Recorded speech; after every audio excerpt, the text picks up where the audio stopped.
Антраль. Для здоров'я печінки та підшлункової залози. Антраль.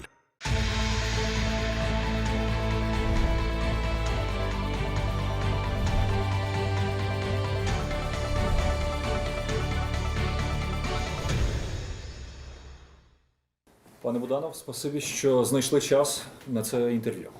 Вітаю вас. Вітаю вас. Хотів би почати з атаки чергової масованої ракетної, яку Росія завдала. Україна вистояла. Виходить, що те, чого всі українці рахують, так? За заявами 3-4 ще масованих удари Росія могла завдати. Мінусуємо один, тобто виходить, що в них запасу ракет на 2-3 подібних удари. Ви абсолютно праві. У них запасу сухій стачі, як то кажуть, лишилося, в принципі, на 2 подібні атаки. Разом тим, хочу ще зробити певне пояснення. Вони вже застосували менше ракет, ніж в попередніх хвилях. Це значить, що вони чітко розуміють, що цифри, які я вам зараз озвучую, це абсолютно правда. І їм треба зменшувати кількість для того, щоб тримати, скажімо так, хоч якусь імітацію інтенсивності цих ракетних атак. Тому що, знову ж таки, повторюючись, спочатку було, всі ж пам'ятають, ракетна атака по понеділках. Раз в 7 днів. Потім було раз в 10 днів, зараз раз в 14-15 днів. Тобто вони постійно збільшують термін і зменшують кількість ракет в одному залпі. Для того, щоб тримати цю ситуацію, що нібито ми щось там можемо завдати. Але якщо ми говоримо, що в них лишилося там приблизно 150 ракет, так, Якщо грубо взяти, це так воно і є. І приблизно скільки? 40 ракет вони можуть виробляти щомісяця чи ні? Х-101 і ракет «Калібр» сумарно в місяць, якщо дуже сприятливі умови, до 50 штук. Тобто на одну ракетну атаку їм треба працювати 1,5-2 місяці. Це якщо в нуль 1,5 виходить, Да. так? А в реальності 2 місяці.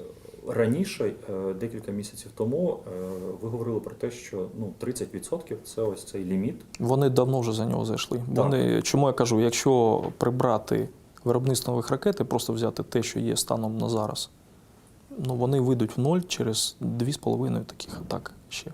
А росіяни готові виходити в нуль? Тому що це ж ніби загрожує їхній безпеці.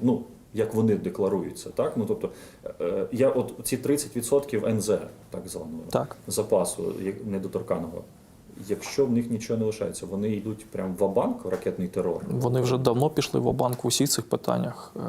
До речі, це питання так широко зараз ще не тиражується, але у них вже пішли значні проблеми зі звичайними видами озброєння, мається на увазі артилерійськими боєприпасами.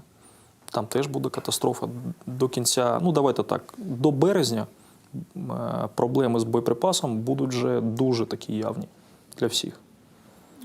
Ви в попередньому інтерв'ю сказали, що ті проблеми, які в нас почалися в березні, росіяни з кінця осені вони з ними зіштовхнулися. Але чи правильно я розумію, що, знову ж таки, з одного з ваших інтерв'ю ви казали, а багато хто з українців сприймає це як пророцтво, і про це я хотів би далі поговорити, але ви попереджали, так? Мені більше таке формулювання подобається, що баланс сил має вирівнятися. Україна буде накопичувати озброєння, росіян воно буде витрачатися, і ми вже дійшли ось до цього паритету приблизно по озброєнню чи ні? Ми до нього не дійшли, і трошки інакше треба було б це пояснити. Скажімо так, баланс в іншому. Ми зіштовхнулися з тим, що в березні місяці, якщо б не допомога в боєприпасах наших західних всіх колег, і не тільки західних, до речі, просто це крилатий вислів вже став, нас би банально не було б чим стріляти. Засоби ураження були б, а боєприпаси до нього були б відсутні. І весь цей час ми боремося з цією проблемою. Виробництво у нас нових, налагодження потужностей виробництва за кордоном, спроби купити в багатьох країнах, тобто забезпечити себе боєприпасом. Це найголовніша проблема. Це проблема набагато гостріша, ніж проблема певної нестачі бойової техніки, до прикладу. І в Росії зараз те саме. Чому, трошки невірно ви зрозуміли мої слова, Росія не прораховувала те, що війна буде займати певний термін. Просто вони на це не звертали уваги. І застосовували дуже значні обсяги боєприпасів щоденно. Тому ближче до осені вони зрозуміли, що так довго вони вже не зможуть витримати. Почали потрохи обмежувати кількість боєприпасів, які вони застосовують щодня. Зараз ця кількість, до речі, впала, в принципі, до 19-20 тисяч на добу. Починали вони з 60 тисяч. Це просто, щоб ви розуміли прогресію в цифрах. В 3 рази впала. Так. І паритетність у нас буде, в принципі, в тому, що ми, як діставали ці боєприпаси для нас за кордоном і виробляли нові, так і будемо. А Росія зіштовхнеться скоро дуже сильно з проблемою, що все, на що вони можуть зараз розраховувати, це свій залишок, який, ще раз вам кажу, до березня вони прийдуть в критичний стан, і власні виробничні потужності. Ну і певна там кількість, зовсім невелика на їх обсяг, який вони зможуть все ж таки теж десь за кордоном дістати. Це ні на що не вплине, в принципі. Якщо кількість ракет, які вони можуть виробляти, ви сказали, то от боєприпаси для артилерії, вони можуть своїми виробничими силами підтримувати такі обсяги, під 20 тисяч щоденно використовувати? Дивіться, такі обсяги не здатні забезпечити весь світ в цілому. Це ненормальна кількість, аномальна кількість. І не забувайте, що і нас теж забезпечують. У нас менші ці обсяги, але теж вони дуже великі. То якщо суто арифметично? Для арифметично. На добу ми застосовуємо ту кількість боєприпасів, які в середньому виробляє разом 2-3 європейські країни, разом взяті, повну потужність працюючої промисловістю за місяць. Ми стільки застосовуємо за добу. А не буде світового голоду? А він вже є. Чому йде нестача? І чому так різко піднялися ціни на боєприпас у світі? Саме через цю війну. Але це вже аспекти цього конфлікту, кризису, кризи, війни, як хочете, можна це називати. Для нас це точно війна. Для світу це, в принципі, криза світова. Це все його аспекти. Навесні, на вашу думку, скільки росіяни зможуть за добу використовувати саме таких боєприпасів артилерійських? Їм треба підтримувати цю цифру до 20. Думаю, вони впадуть десь до 15-10 тисяч через брак. Це теж багато, але порівнюйте з цифрою, що я вам казав, біля 60 тисяч на добу вони починали. Але знову ж таки, ці 15 тисяч – це їхні все одно запаси. Запаси до березня падуть всі загалом нижче 30%. Це дуже така велика буде проблема. Це більша проблема, ніж з цими ракетами. Тому що ракети оперативно-тактичні, стратегічні для них, вони їх не застосовують ні в бойовій підготовці, на навчаннях, тільки на показових стрільбах. Угу. А бойова підготовка звичайного артилеріста, вона потребує проведення практичних стрільб. Без цього ти людину не навчиш. Ми, коли говоримо про потужності Російської Федерації, мені здається, що часто за дужки виносимо роль Білорусі.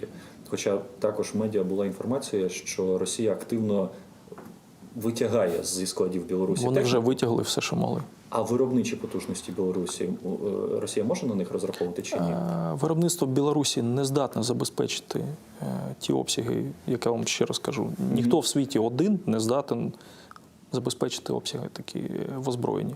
Навіть усіма разом, якщо взяти, як то кажуть, по потужностях виробництва, ніхто вам за добу 60 тисяч боєприпасів всім світом не зробить. І Білорусь в цьому аспекті не виключення. Білорусі зараз намагається побудувати з нуля нові лінії виробництва 122-152 мм артбоєприпасів та реактивні снаряди до системи ГРАД, але це буде потребувати певного часу для початку налагодження виробництва, провадження цього виробництва, і виходу на якісь серії. Ці серії не будуть великими. Це там 3-4 тисячі, якщо дуже все буде добре, на місяць. На місяць. При використанні біля 20 в день. Те, що ви говорили про ракетний терор. Після другої бавовни, хоча це ви про що зараз?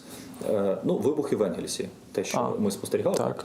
Після другої, хоча якраз паралельно з цим ракетним терором в четвер, повідомлялося про вибухи біля аеродрому Енгельс. Я готуючись до інтерв'ю, бачив відео звідти. Під час ракетної атаки по нам була, як то кажуть, бавовна. Там, от я про це й кажу. Що Ну, там були так знищені відбувалося. кілька зенітно-ракетних комплексів на території Російської Федерації, паливосховища. Це йде, в принципі, синхронно так якось. А це якось впливає на те, як Російська Федерація може завдавати ударів зі стратегічної авіації. Ми спостерігали, що частину літаків вони перевели на схід, так на Я розумію ваше питання. Українка. Тут інша логіка, абсолютно. Ну, якщо відверто ви мене спитаєте, да, там, чи якось це вплинуло, Так. з військової точки зору воно і не може вплинути. По одній простій причині у росіян достатньо засобів носіїв крилатої ракетної зброї, які вона може постійно застосовувати. Да, це має значення зовсім для іншого. По-перше, росіяни стикнулися з дальньою їх стратегічною дальньою авіацією з проблемою, про яку вони теж, як я бачу, в принципі, не замислювалися. Це вироботка моторесурсу. Двигунів Да. цих літаків? Вони, ну ви ж пам'ятаєте, як почали баражуватися стратегічна авіація. Це ж в останній раз таке було ще під час Радянського Союзу. А треба пам'ятати, що, ну, по-перше, промисловість, як ви це вже зрозуміли, Російської Федерації, вона абсолютно не співставна з промисловістю Радянського Союзу. Це факт. І друге, що виробництво літаків стратегічної авіації в Росії відсутнє. Це все старі літаки, яким постійно продовжується ресурс, там проводиться модернізація. По факту, ну, оновлюється авіоніка, так. Авіоніка оновлюється, засоби ураження трошки оновили, систему, ну, скиду цих засобів оновили.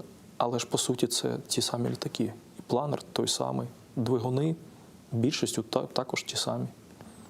І пішла дуже велика вироботка моторесурсу. І з цим пов'язаний той фактор, що вони останні 2 ракетні атаки дуже багато залпів робили безпосередньо біля літаків. Чому у них з'явилось біля аеродромів базування? Чому у них пішли, от навіть в російські ЗМІ, ця інформація, да, що там десь ракета впала на територію Російської Федерації? Це тому, що вони не підходять до звичних районів пуску ракет. Просто піднімаються наверх, роблять коло, набирають висоту і запускають ракети. Для того, щоб зменшити витрату моторесурсу. Це насправді дуже велика для них проблема стала зараз. Тому з цього питання вибухи, бавовниці, не мають величезне значення. Літаки розосереджуються, вони проходять багато тисяч кілометрів. І для того, щоб вийти на рубежі пуску, вони знову ж таки змушені моторесурс значно збільшувати. А чи відомі ліміти? І що, ну, відомі, але це суто технічна інформація, вона ж вам нічого зараз не дасть. Ну, тобто вони... Я вам ще раз кажу, це велика стала проблема для них. А більшість нас... Для страт авіації. Не фахівців. А що означає закінчення моторесурсу? Тобто ремонт, постановка на ремонт. Це можуть бути, називаємо так, нештатні ситуації якраз Ну так, з цим же воно і пов'язано. І можуть бути падіння цих... Да, і авіація, крім того, стратегічна, вона досить, ну, так ретельно підходить до регламентних робіт. Вийшов моторесурс, вибачте, на ремонт. На обслуговування, на ремонт, на заміну агрегатів. Я вас запитаю, це питання принаймні мене дуже цікавить, як журналіста, а скільки в цілому, наскільки великий парк стратегічної авіації в росіян? Тому що там ніби 150, те, що я з відкритих даних бачив, літаків, але робочих там, чи зо 20. Ну, давайте так, у всьому Радянському Союзу не було на момент його розпаду 150 стратегічних бомбардувальників. Так, а скільки? Були дальні, не треба їх плутати. Ту-22М3 – це не є стратегічний бомбардувальник. Були Ту-95 були Ту-160. Угу. Причому хочу знову ж таки згадати цю ганебну ситуацію, коли ми самі Росії віддали Ту-95 і Ту-160, які є основою їх парку. Всі ж пам'ятають, наприкінці 90-х років це сталося. Ну, це біля 70 літаків. Вони всі в Ні, абсолютно. Це взагалі загальна кількість. Це Ту-160 плюс Ту-95. По Ту-22 ця цифра теж буде біля 70-80 літаків. Скільки з них справних, теж треба подивитися в ці дані. Ну, приблизно біля 40% з них не літаючі. Це треба розуміти. навіть з парком стратегічної авіації ситуація плюс-мінус така сама буде. Тобто літаючого біля 60%. І Ту-22 не здатні нести зараз ракети Х-101, Х-555, якими основні удари наносяться. Чому їх в останній час, в принципі, застосування поодиноке з старими ракетами Х-22? Нема просто чим стріляти. Так, вони можуть в теорії робити ці коврові бомбометання, але для цього треба заходити прямо на об'єкт або неподалік нього використовувати плануючі авіабомби. А на це ніхто не йде. Так, в наш авіапростір вони все менше залітають. Так, вони і не заходили, в принципі. Був єдиний випадок, коли вони бомбили звичайними бомбами Маріуполь. В принципі, смуга перед ними була 100 кілометрів. Це єдине місце, де вони могли таке робити. Добре, говорячи про Схід якраз, ви були 2 дні, 27 і 28 в Бахмуті, найгарячіша точка, фортеця Бахмут, вже зараз має назву ця локація. Зрозуміло, я поясню для наших глядачів, деталі візиту я й не буду запитувати, так? Але які ваші враження від цієї поїздки? Очевидно, були причини, чому керівник військової розвідки нашої країни поїхав саме туди. Причини не такі вже таємні, як вам, можливо, здається. Там знаходиться наш підрозділ спеціального призначення. Я приїхав підтримати хлопців, нагородити тих, хто має особливі заслуги в питанні знищення окупантів. Нагородили, підтримали, послухали, які проблемні питання, яке їх бачення, як покращити цю ситуацію. Зробили висновки. Після цього поїхав до командуюча АСУ в Хортицю, генерала Сирського. Говорили з ним ці всі питання. В принципі, військова ситуація там не катастрофічна. Там, якщо у вас цікавить моє враження, там катастрофа саме містом. Я багато разів був в місті Бахмут, ще до початку війни, потім воєнний період з 2014 року. Але на моє, скажімо так, розуміння, це місто, в принципі, більше як місто не існує. Так. Певні райони точно відбудові не підлягають. Я не будівельник, проте це місто легше, скажімо так, робити вже з нуля, ніж відбудовувати. Ви сказали, що ситуація... Окупанти абсолютно зруйнували, зробили непридатним для життя ціле місто, чергове місто. Ви сказали, що ситуація з військової точки зору не критична, Не критична. Але росіяни все одно вчепилися саме в цю ділянку. Так це ж добре. Це абсолютно гарно. Вони несуть там величезні втрати. Ці ж, в інтернеті ж ви, мабуть, бачили багато роликів, ці поля трупів, там, коли труп на труп кладуть, як мішок з піском перед собою. Це реальна правда. Багато хто проводить аналогію з Маріуполем, який свого часу теж затримав росіян, і що Бахмут зараз таким чином концентрує великі сили там і ніби розв'язує нам руки на інших напрямках, або принаймні зменшує кількість росіян. З цієї точки зору я так не вважаю, це моя особиста думка. І можу вам сказати, що ситуація з Маріуполем і Бахмутом і тим часом, і часом з теперішнім, їх не можна просто порівнювати. Це абсолютно різні питання. Але все одно наступальний потенціал росіян там не вичерпується. Так він не може вичерпуватись, вони постійно призивають нових людей. Вони кидають ці хвилями. Так. Хвилі йдуть. Скосили, інша, і так далі. А у вас є розуміння, скільки це може тривати? Тобто мобілізаційний ресурс Російської Федерації? Мобілізаційний ресурс Росії, він досить значний. Давайте так, я ж не хочу людей просто шоковувати. Вони можуть призивати дуже довго ще людей. Але наші Збройні Сили розуміють це і ми готуємося. Як ми з вами почали, боєприпасів поки вистачає. Так. Ось вам відповідь. Да, є невеличкі проблеми такі тактичні по місцю, що когось вибили. Хтось, вибачте, це теж правда, відійшов. Але є і інші моменти, де вибили тих і навпаки трошки просунулись вперед. Це такий процес. Я хочу вам нагадати, що росіяни вже майже взяли Бахмут точно з кінця липня місяця. Ось вони, ми вже там знімали, ми в Бахмуті, Бахмут наш, все там. Ну і що далі? Я звернув увагу, що в зведення Генштабу останній тиждень, принаймні, більше 500 вбитих росіян і майже немає військової техніки знищеної. Це якраз погодні Це умови ви по Бахмуту маєте на увазі? в цілому. Ну, головна така точка, де точаться бої, це саме Бахмут. Так, і Генштаб про це говорив. Ну, відповідь дуже проста буде. Вони наступають здебільшого без техніки там. Тому і всі втрати в живій силі. Це через погодні умови чи це через брак? Нестача техніки? боєприпасів і техніки – раз. Ну, це головна, в принципі, Так. проблема.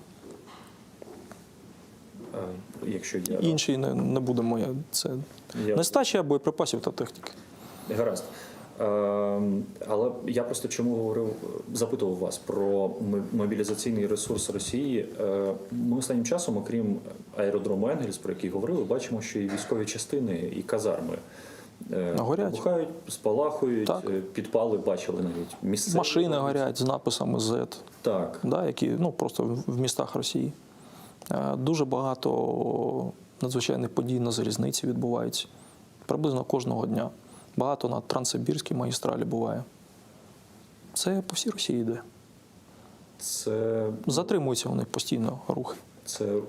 російські протестні настрої, якщо можна так їх Це все назвати, разом. чи ні? Це все разом. Це російські протестні настрої, це невдоволені росіяни, це акти саботажу росіян, щоб якось затримати ці всі дії. Це десь робота, скажімо так, наших спецслужб по роботі з росіянами. Це десь робота партнерських організацій, теж з росіянами. Це комплекс. Ну, але великих протестів проти.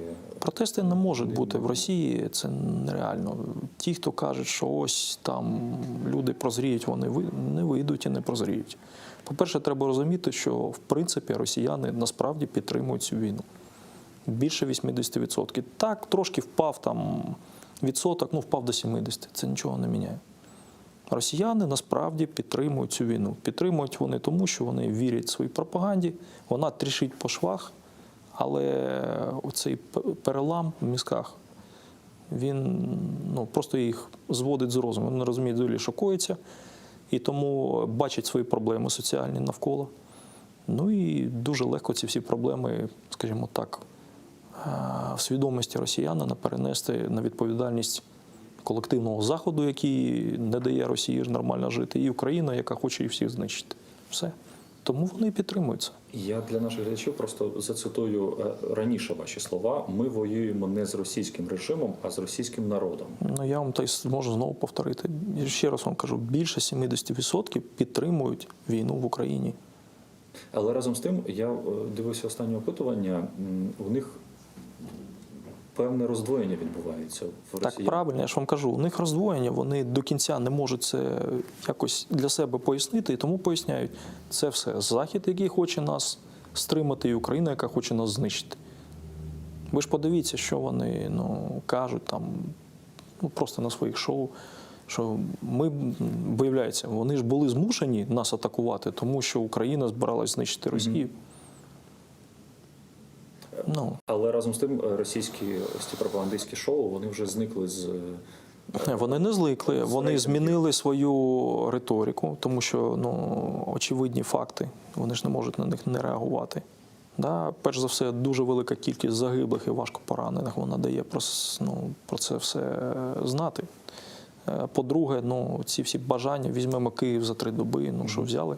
Ні. Ні, я про інше. Мобілізація. Вони зникли з рейтингів, тобто з першої десятки, а то й, здається, 20-ки. Я ж вам якраз і пробую це пояснити. Далі, проведення мобілізації. Зараз буде чергова мобілізація офіційно оголошена, хоча ще раз вам хочу сказати, що мобілізація йде, в принципі, з березня місяця безперервно. І зараз вона так само йде. Просто черговий великий потік вони змушені оголошувати. Зараз це буде на початку січня оголошено знову. Потім буде введений воєнний стан, вони до цього зараз готуються. З 5 січня вони готуються закрити кордони для виїзду росіян до 55 років включно з території Російської Федерації та з території Білорусі, тому що великий відтік був саме через Білорусь. У них великі проблеми. І тому рейтинги падають, тому що люди розуміють, що, я ж вам як казав, пропаганда трішить по швах, що щось не те все ж таки. Проте вони не хочуть усвідомити, що всі проблеми саме через них. І вони це все проєктують на Україну і Захід.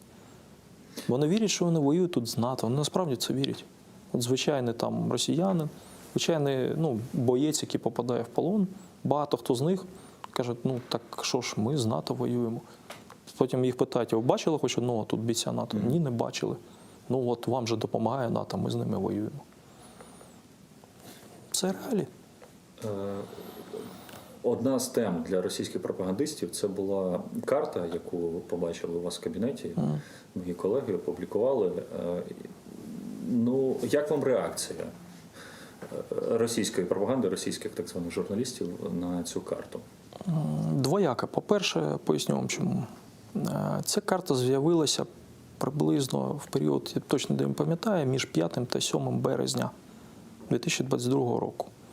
І вона вже не один раз попадала. Це та сама карта, це не її копія, не оновлення, це та сама карта.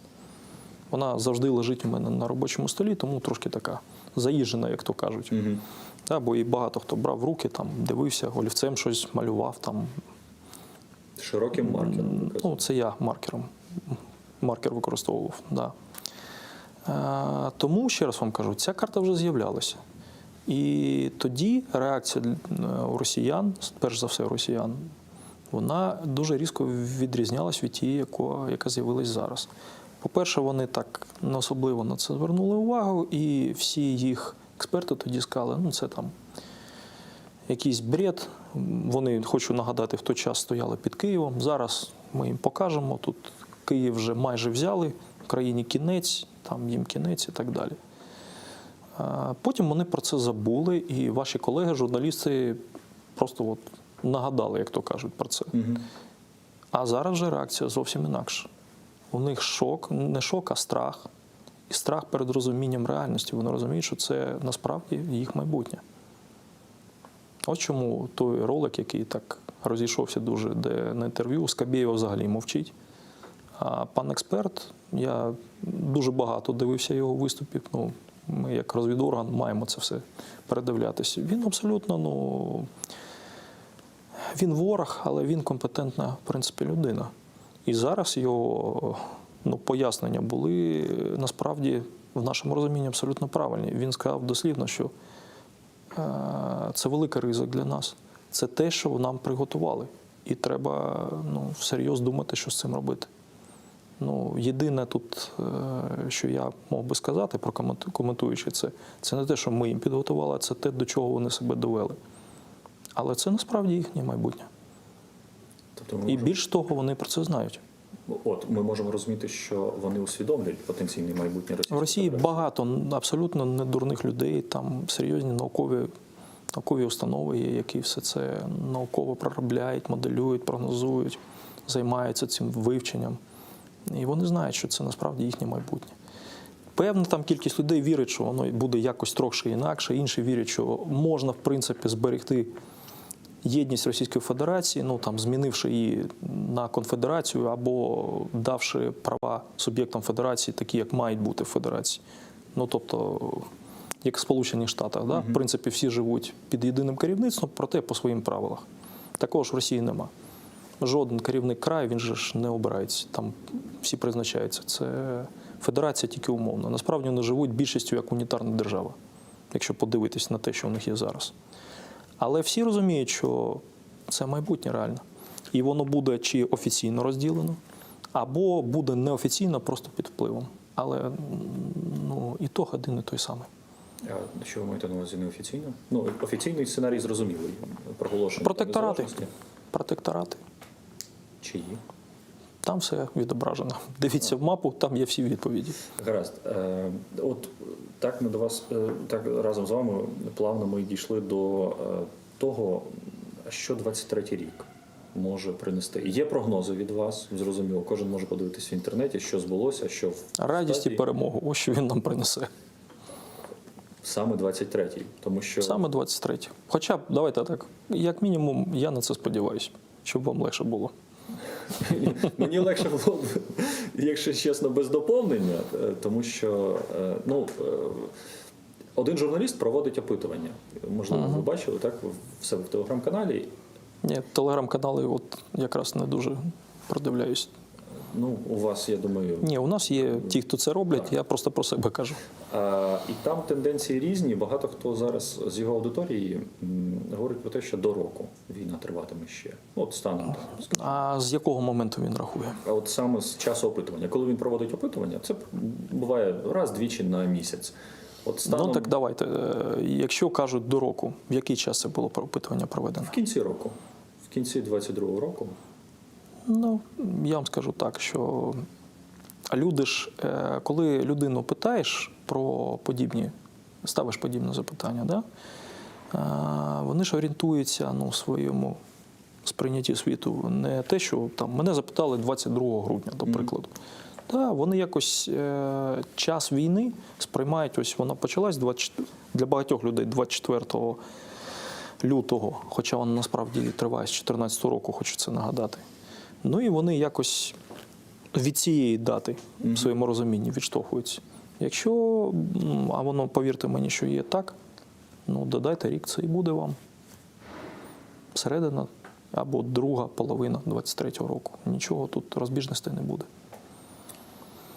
Є, давайте так, в світі може статися будь-що. Так. Я можу вам показати багато моделей, які покажуть, що війна може тривати до середини 24-го року, як певні, скажімо так, сили цього хочуть. Я можу вам показати, абсолютно розмалювати, розписати варіант, при якому ця криза буде тривати 5 і більше років. Можу вам показати, як це можна змоделювати, що закінчити завтра. Це ж все варіанти розвитку подій.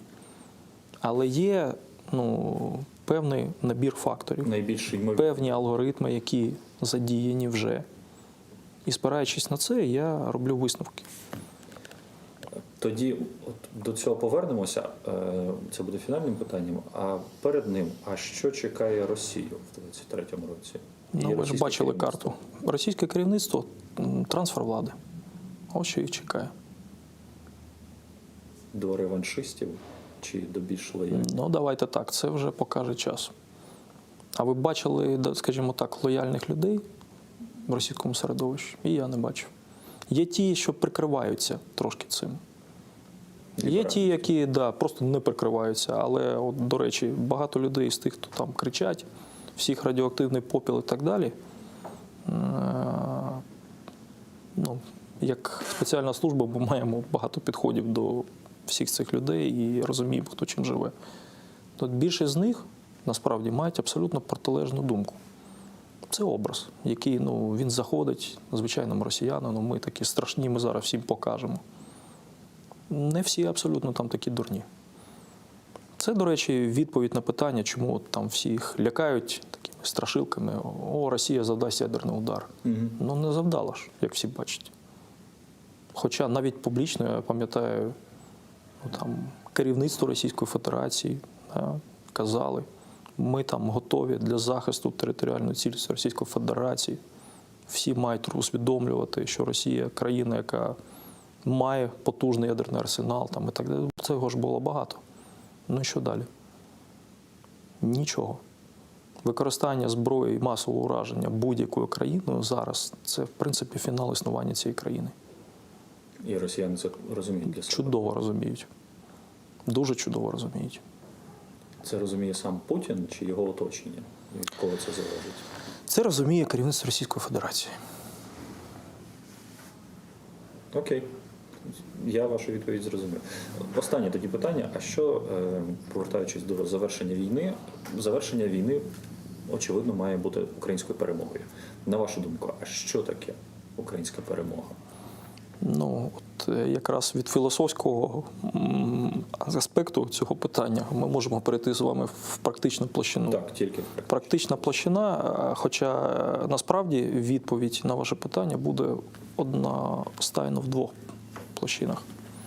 Проте філософську давайте залишимо поки що, а практично це дуже просто. Це на початку вихід на адмінкордони 91-го року. Далі вже все інше. Ось коли ми вийшли адмінкордон 91-го року, можемо, як після закінчення Другої світової війни, да, там, 9 травня відмічати, ну, у нас буде якась інша дата. Але це насправді не є закінченням усіх процесів, вони ще будуть досить довготривалі. Просто для усвідомлення пересічного громадянина має бути ця дата, коли ми повернули назад все втрачене нами. Але на вашу, просто ви і зараз про це кажете, і раніше в інтерв'ю, що і я так сприймаю ваші слова, що це перший етап перемоги, а вона буде. Я ж вам кажу, це дуже важке питання, воно має досить багато площин відповіді. Тоді зупинимось на першій складовій. Да. Вихід, адмінкордон 91-го року. Далі ж треба відбудувати країну, треба надати відповідь, що робити з людьми, які 8 років жили в окупації. Що робити з тими, хто насправді воював проти? Такі ж теж є. Що робити з тими територіями, які будуть після закінчення війни з нами кордон мати? Як з ними вибудовувати відносини далі? Чи зупинить Росія, скажімо так, там цей свій терор? Да, там, вони ж можуть і далі, да, вийшли на адмінкордон. Постійно робити, скажімо так, обстріли, прикордоння, там, запускати 2-3 ракети в місяць. Це ж теж все може бути далі. Як відбудовувати, які репарації Росія має нам заплатити, чим вона її заплатить після того, як повалиться це все в них. А чи можуть вони взагалі це відшкодувати? І скільки, в принципі, вони мають нам відшкодувати? Там досить багато є питань. Так, але їх, я сподіваюся, ми з вами проговоримо вже в наступних інтерв'ю. Я думаю, що так. Я вам вдячний за цю розмову і за відповіді на дуже багато питань, які важливі були не тільки для мене, але й, переконаний, для багатьох наших глядачів. Тоді з позитивом дивимося в 23-й рік. Так, чекаємо на нашу перемогу. Дякую вам. Спасибо.